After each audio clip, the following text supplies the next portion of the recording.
ಆಮೇಲೇನು ತುಂಬ ಕೋಪ ಮಾಡ್ಕೊಂಡ್ಬಿಟ್ಟಿದ್ದ. ನನ್ನ ವಿಷಯ ಕೆದ್ಕೋಕೆ ಅಂತ ಬೇರೆ ಪಕ್ಷದವರು ನಿಮ್ಮನ್ನು ಕಳಿಸಿದ್ದಾರೆ.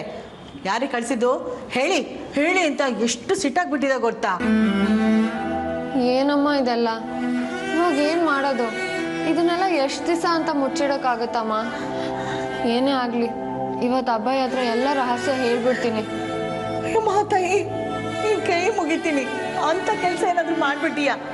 ಹಾಗೇನಾದರೂ ಮಾಡಿದ್ರೆ ನಿನ್ನ ಅವನ ಸಂಬಂಧನೇ ಮುರಿದು ಹೋಗುತ್ತೆ ಕಣೆ. ನಿನ್ನ ಜೀವನ ಹಾಳಾಗೋಗುತ್ತೆ. ಈಗ ತಾನೇ ಸಂಬಂಧ ಗಟ್ಟಿಯಾಗಿದೆ ಅನ್ಕೊಂಡಿದ್ಯೇನಮ್ಮ? ಅವನಾಗಲೇ ನನ್ನಿಂದ ತುಂಬ ದೂರ ಹೋಗ್ತಾ ಇದ್ದಾನೆ. ಆದರೂ ವಿಷಯ ನಾನಾಗೆ ಹೇಳಿದ್ರೆ ಅವನು ಕನ್ವಿನ್ಸ್ ಆದರೂ ಆಗ್ಬೋದು. ಅದ್ರ ಬದಲಾಗಿ ಈ ವಿಷಯ ಬೇರೆ ಕಡೆಯಿಂದ ಅವನು ಗೊತ್ತಾದರೆ ಸತ್ಯ ಮುಚ್ಚಿಟ್ಟಿದ್ಲು ಅನ್ನೋ ಕೋಪಕ್ಕಾದರೂ ನನ್ನನ್ನು ದೂರ ಮಾಡ್ತಾನೆ.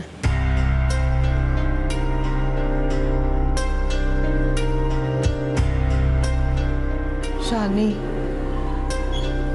ಚೆನ್ನಾಗಿ ಯೋಚನೆ ಮಾಡಿ. ಈ ವಿಷಯ ಎಲ್ಲೂ ಬಾಯಿ ಬಿಡಬೇಡ.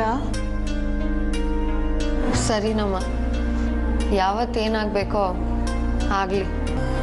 ಟೆನ್ಷನ್ಗೆ ಮಾತ್ರೆ ತಗೊಂಡಿದ್ದೆಮ್ಮ, ಸ್ವಲ್ಪ ರೆಸ್ಟ್ ತಗೊಳ್ತೀನಿ.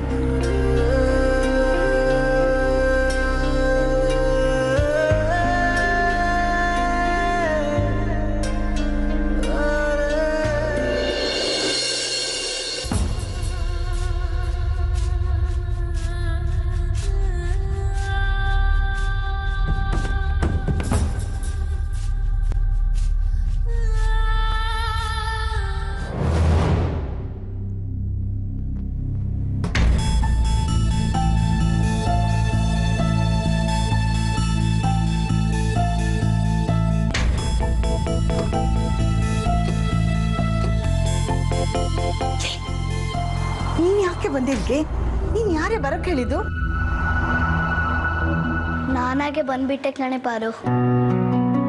ಅಲ್ಲಿ ತಾತ ತುಂಬಾ ಬೈತಾ ಇದ್ರು, ಅಳು ಬರ್ತಾ ಇತ್ತು. ಅದಕ್ಕೆ ನಿನ್ನ ಹತ್ರ ಬಂದ್ಬಿಟ್ಟೆ. ಓ ರಂಗ, ಸಾಕಪ್ಪ ಸಾಕು. ಒಂದು ಹೋದ್ರೆ ಒಂದು ಕೊಡ್ತಾನೆ ನೋಡು. ಇಲ್ಲಿ ಬರೋ ಆಗಿಲ್ಲ, ಮೊದ್ಲು ಇಲ್ಲಿಂದ ನಡಿ.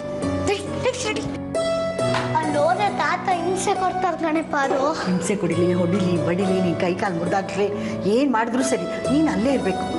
ನೀನ್ ಬಂದಿರೋದನ್ನ ಯಾರಾದ್ರೂ ನೋಡಿದ್ರೆ ನಿಮ್ಮ ಅಮ್ಮನ ಜೀವನನೇ ಹಾಳಾಗೋಗುತ್ತೆ ಕಣೆ. ಹೌದಾ?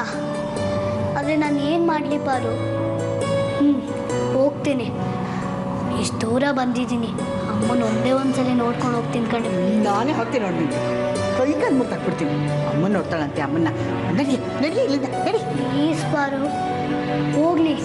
ಹೊಟ್ಟೆ ಹಸಿತಾ ಇದೆ, ತಿನ್ನಕ್ಕೇನಾದ್ರು ಕೊಡೆ ಪ್ಲೀಸ್. ರಂಗ, ಯಾಕಪ್ಪ ಇಷ್ಟು ಕಷ್ಟ ಕೊಡ್ತೀನಿ?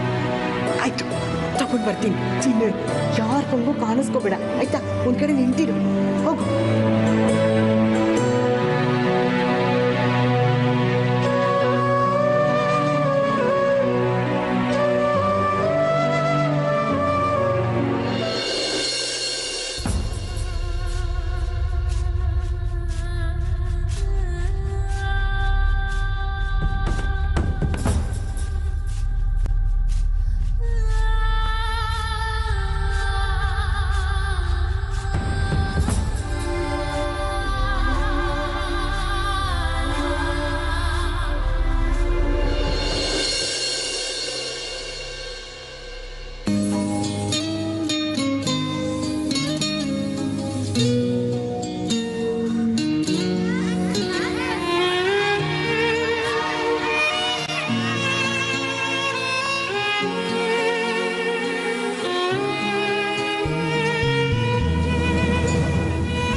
ಅಮ್ಮ, ನನ್ನಮ್ಮ, ನನ್ನ ಅಮ್ಮ.